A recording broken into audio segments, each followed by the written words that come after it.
नमस्कार, न्यूज 21 के special bulletin में आप सभी का स्वागत है। मैं हूं आपके साथ निशा शर्मा। ये खबरों की शुरुआत करते हैं। सबसे पहली खबर आपको बताते हैं भंडारा से।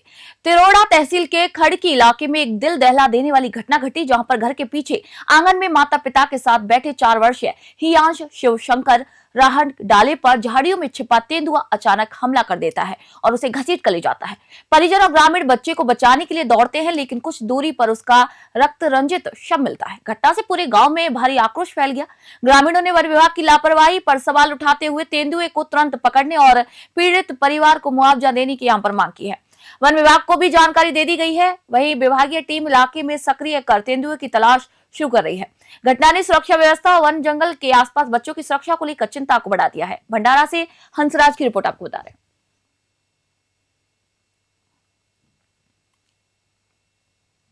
खबर पंचकुला से। नगर निगम चुनाव से पहले आरक्षण को लेकर बड़ा सियासी विवाद सामने आया। अनुसूचित जाति वर्ग के लिए आरक्षित सीटों की संख्या घटाए जाने का आरोप लगाते हुए बहुजन समाज पार्टी ने जिला प्रशासन के खिलाफ मोर्चा खोल दिया।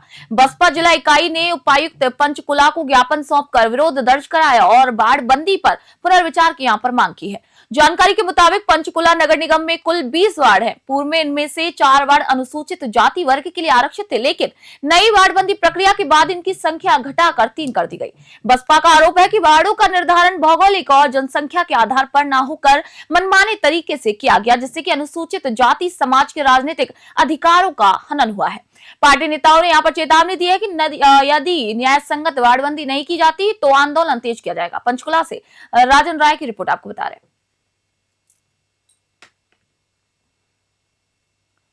खबर दमोह से बता रहे हैं आपको। दमोह जिले के नोएटा थाना क्षेत्र के अंतर्गत 17 मील के समीप शुक्रवार शाम दर्दनाक सड़क हादसा हो गया। यहाँ पर 2 बाइकों की आमने सामने टक्कर में 2 लोगों की मौत हो गई, जबकि 3 लोग गंभीर रूप से यहाँ घायल हो गए। हादसे के बाद मौके पर अफरा तफरी मच गई। जानकारी के मुताबिक तेजगढ़ निवासी भुज्जी अहिरवार, दामोदर अहिरवार और परमलाल अहिरवार बाइक से तेजगढ़ से बनवार की ओर जा रहे थे। इसी दौरान उनकी बाइक सिमरी खुर्द निवासी जितेंद्र साहू की बाइक से टकरा गई। दूसरी बाइक पर जितेंद्र साहू के साथ उनकी पत्नी मोहिनी साहू भी सवार थी। टक्कर इतनी जोरदार थी कि 5 सड़क पर गिर पड़े। स्थानीय लोगों ने तत्काल 108 एम्बुलेंस को इसकी सूचना दी और घायलों को जिला अस्पताल पहुंचाया। वहीं डॉक्टरों ने बुज्जी अहिरवार और जितेंद्र साहू को मृत यहाँ पर घोषित कर दिया। वहीं 3 घायलों का इलाज जारी है, जिनमें परमलाल अहिरवार को गंभीर हालत में जबलपुर मेडिकल कॉलेज रेफर किया गया है। वहीं पुलिस आगे की मामले की जांच कर रही है। दमोह से विवेक सैन की रिपोर्ट आपको बता रहे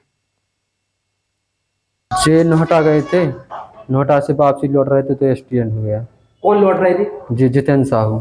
कौन है ये आपके? ये हमारे चाचा का लड़का है। कैसे टक्कर हो गई? अब जी तो मालूम नहीं, लौटते समय हो गया है। तो क्या खत्म हो गए? स्पॉट खत्म हो गए। दोनों बाइक सवार। कितने लोग थे इनके साथ? इनके पति पत्नी दोनों लोग साथ थे। इनकी पत्नी का नाम क्या है? मोहिनी साहू। रहते कहाँ है? सिमरी खुर्द। सीहोर जिले के भिरंदा क्षेत्र में इन दिनों एक अनूठी और प्राचीन धार्मिक परंपरा देखने को मिल रही है। ये कोई साधारण नृत्य नहीं, बल्कि पीढ़ियों से चली आ रही सनातन आस्था की जीवंत झलक है।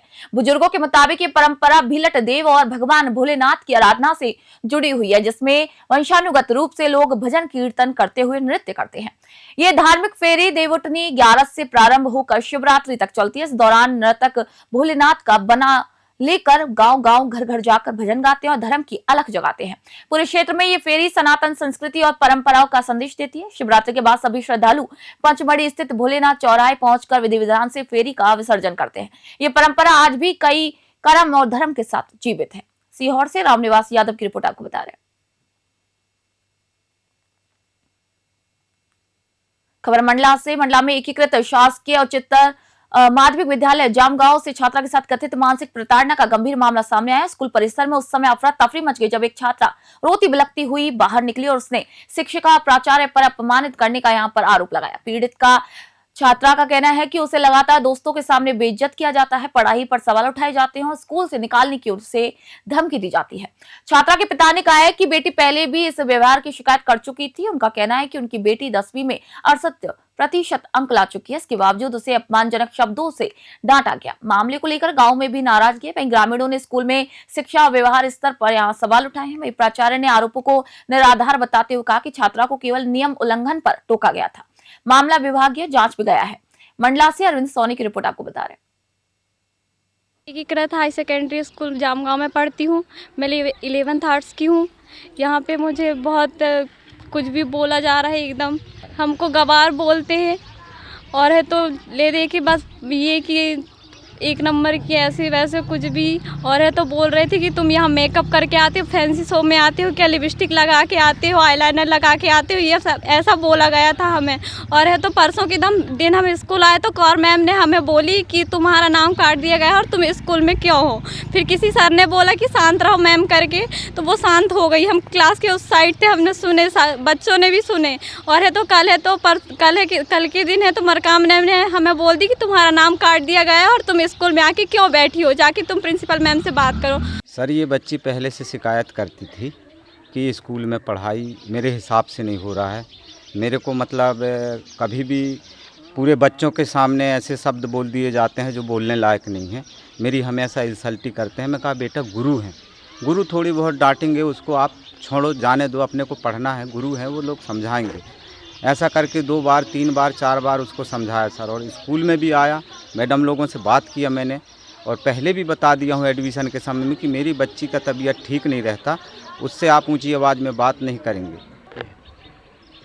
बच्ची ये कहती है कि जैसे एक बार उनको बच्चे लोगों ने शिकायत कर दी है, मान के चलो कि कोई बात है, तो आपको पहले चेक करना चाहिए कि जो बात इल्ज़ाम लगाया जा रहा है वो सही है कि नहीं है। आप डायरेक्ट बोल दिए, आप लड़केबाजी करते हो, ये क्या बात हुई? ऐसा कोई बच्चियों से बात किया जाता है लड़केबाजी करते? देखिए ऐसा कुछ भी नहीं है। वो अभी भी बाकायदा क्लास में आ रही है, बैठ रही है, हर टीचर उसको पढ़ा रहा है और कभी किसी टीचर ने उसकी ना तो कोई बेइज्जती करी है ना कुछ करी है। हाँ ये है कि लड़की मोबाइल लेकर आई थी, क्लास में देख रही थी, तो एक समझाने की दृष्टि से कि भाई क्लास में मोबाइल हम हर एक बच्चे को मना रखते हैं और ये नियम भी है कि स्कूल में अगर बच्चा मोबाइल लेकर आता है तो पढ़ाई से वो डिस्टर्ब होता है। तो और परीक्षाएं भी चूँकि चल रही हैं तो हम लोगों ने मोबाइल के लिए उसको मना किया था कि मोबाइल लेके नहीं आना, केवल उसके लिए। खबर बैतूल से। जिला मुख्यालय में विवादित जेल की शासकीय जमीन पर बन रही एमरोल्ड हाइट्स परियोजना को लेकर सियासी और प्रशासनिक हलचलें तेज हो गई।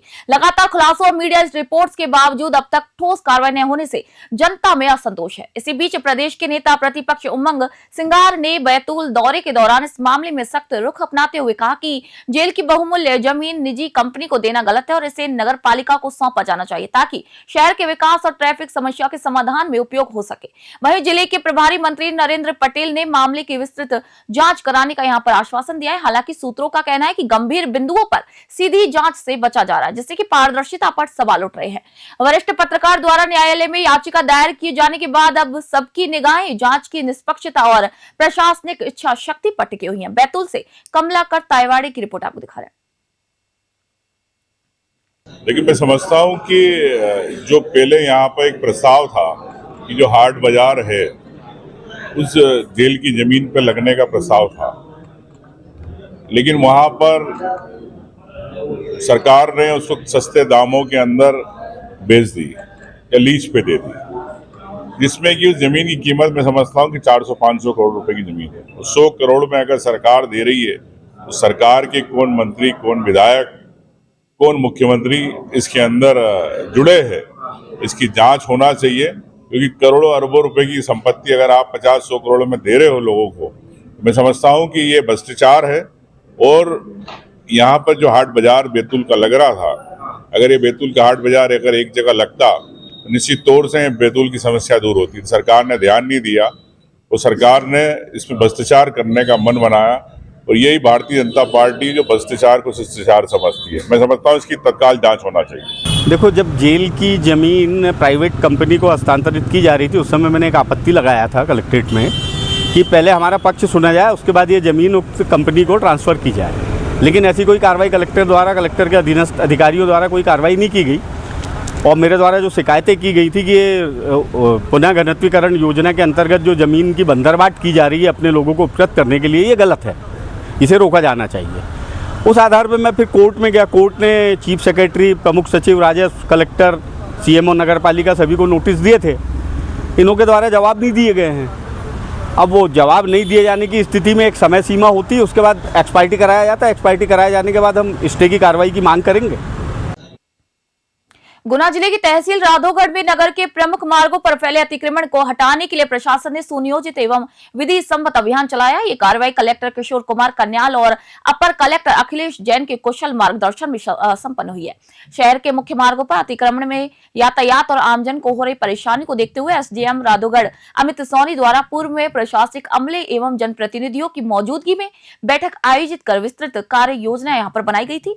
निर्धारित योजना के तहत 9 जनवरी को प्रशासनिक टीम मौके पर पहुंची और प्रभावी ढंग से अतिक्रमण हटाने की कार्रवाई यहां पर की गई। अभियान के दौरान अवैध कब्जों को हटाकर मार्गों को सुचारू किया गया, जिससे आम नागरिकों को राहत मिली। वहीं प्रशासन ने स्पष्ट किया कि भविष्य में दोबारा अतिक्रमण करने वालों पर सख्त कार्रवाई की जाएगी। गुना से विनोद सोनी की रिपोर्ट आपको दिखा रहे हैं।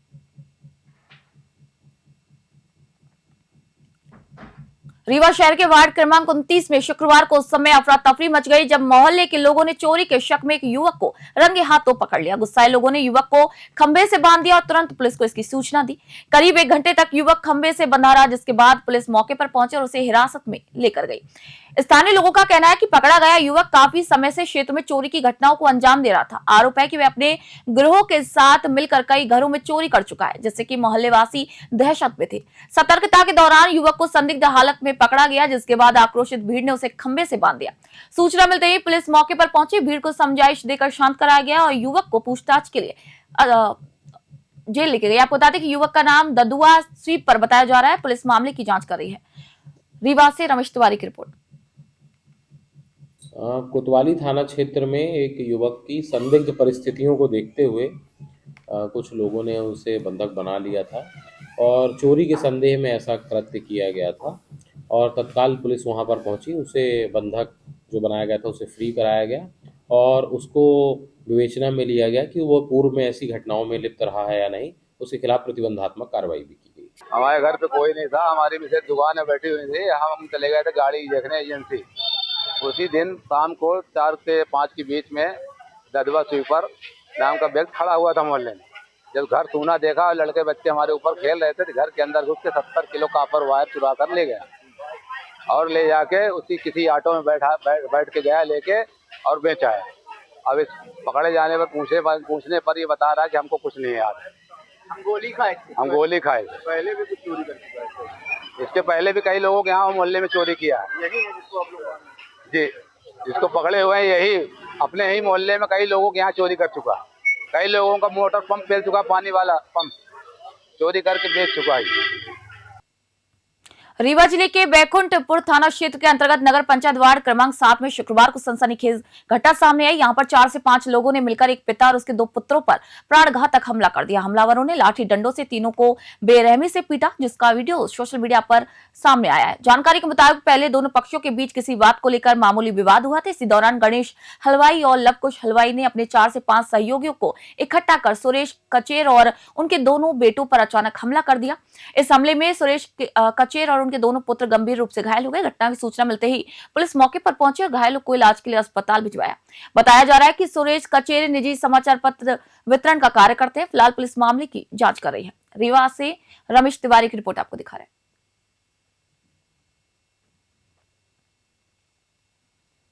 रीवा में आयोजित पर्पल फेयर 2026 ने यह संदेश दिया कि दिव्यांगता कमजोरी नहीं बल्कि साहस और प्रतिभा की पहचान है।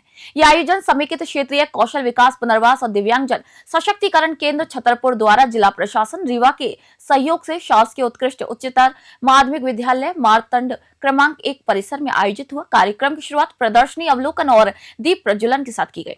इसके बाद दिव्यांग कलाकारों ने गीत, नृत्य और समूह प्रस्तुतियों से दर्शकों का मन मोह लिया। व्हील चेयर, रैम्प और जिम्नास्टिक प्रदर्शन ने सभी को भावुक कर दिया।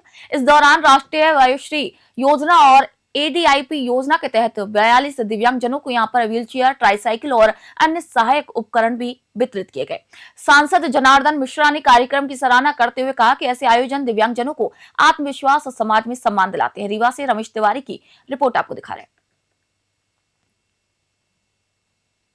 दिव्यांग जन सशक्तिकरण केंद्र छतरपुर और रीवा के सामाजिक न्याय विभाग और प्रशासन द्वारा ये कार्यक्रम आयोजित किया गया है। यहाँ पर दिव्यांगजनों द्वारा निर्मित विभिन्न सामग्रियों का प्रदर्शनी के माध्यम से यहाँ प्रदर्शन किया गया है। और इसके साथ ही साथ दिव्यांगजनों को मोटराइज साइकिल, ट्राई साइकिल और कान के सुनने की क्षमता वाला यंत्र, श्रवण यंत्र बच्चों की लर्निंग के लिए किट दी गई है। और मेरे साथ में पूरा मेरा ग्रुप है, दुनिया के दिव्यांगजनों ग्रुप से हम लोग का ग्रुप है हमारा, जिसमें हम लोग कई प्रतिभाएं हम लोगों के अंदर है, कोई मॉडलिंग, डांसिंग, और हम लोग स्पोर्ट्स प्लेयर भी, हम लोग इंटरनेशनल खिलाड़ी भी है। और मेरे साथ में इंटरनेशनल आर्म रेसलर है और जो मतलब स्पोर्ट्स खेलते हैं इंडिया के लिए, मध्य प्रदेश के लिए, और हम लोग ऐसी एक्टिविटी करते रहते हैं देश भर में। क्या कैसे अनुभव मिला और क्या इसमें? ये बहुत अच्छा लगा हमें। पर्पल फेयर आयोजन, इस तरह का आयोजन रीवा शहर में हुआ है। हम लोग अलग अलग राज्यों जिलों से यहाँ पे आए हुए हैं और बहुत अच्छी बात है कि दिव्यांगों के लिए इतना अच्छा इवेंट होता है जिससे दिव्यांगों को मोटिवेशन मिलता है। उनको जो दिव्यांग लोग अपने हाथ से कुछ वस्तुएं बनाते हैं, जो यहाँ पे भी स्टॉल लगा, आपने देखे होंगे कई सारे स्टॉल, तो दिव्यांग लोगों को एक मोटिवेट करने का और दिव्यांगों को समाज की मुख्य धारा से जोड़ने के लिए बहुत अच्छा प्रयास है सरकार का। स्पेशल बुलेटिन में फिलहाल इतना ही। देश दुनिया खबरों के लिए देखते रहे News 21। मैं निशा शर्मा फिलहाल आप सभी से इजाजत चाहती हूँ।